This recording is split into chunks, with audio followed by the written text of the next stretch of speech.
O mar é a esencia das nosas illas, é a nosa riqueza e é por iso que cada vez está a ser explorado de uma forma mais intensa e também mais variada. Existem várias atividades, como a pesca, as maritimoturísticas, extração de inertes, a aquacultura, zonas portuárias, zonas balneares, atividades lúdicas e desportivas, etc., sem que exista um instrumento que regulamente as mesmas. Hay más usos en el mar y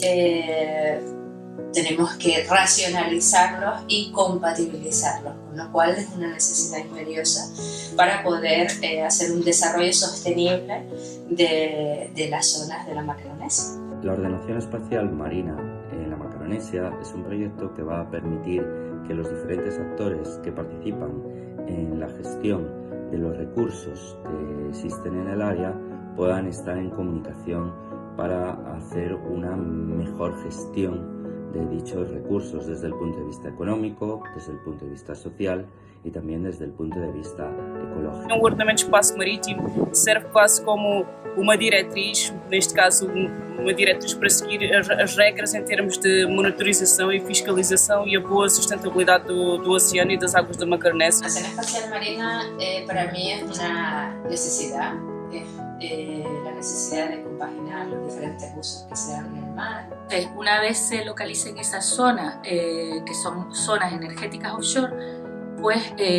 ya después esas zonas se pueden hacer otros usos compartidos, como por ejemplo la acuicultura, algunos puntos, por ejemplo, deportivos y otros tipos de usos que se pueden combinar. E na Macaronésia em específico, este processo tem sido feito de forma bastante integrada, tem sido bastante interessante participar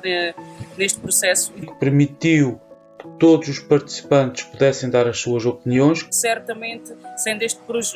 projeto e tendo este projeto todo o know-how, não só científico, mas de todas as partes interessadas, desde as ONGs, desde todas as pescas, turismo, portos, alguns exemplos todos integrados, também torna este processo muito mais fácil e certamente mais viável, de forma a reportar realmente quais seriam as melhores medidas futuras e o próprio plano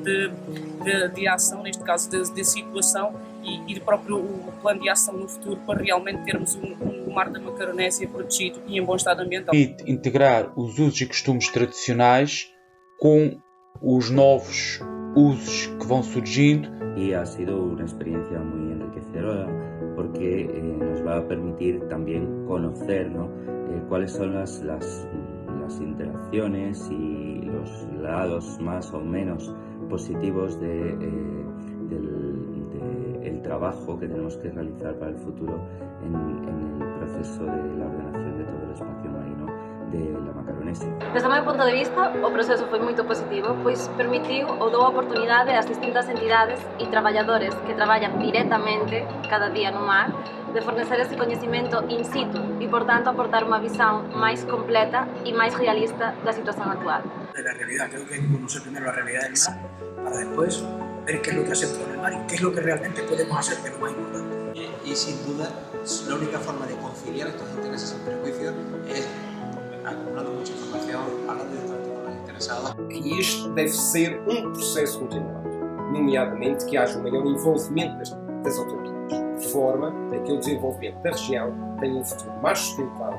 compatibilizando atividades que, por um lado, são importantes para a sua economia, mas, ao mesmo tempo, haja um compromisso para que o caminho seja na direção de permitir que as gerações futuras encontrem um bem daninho melhor e mais seguro.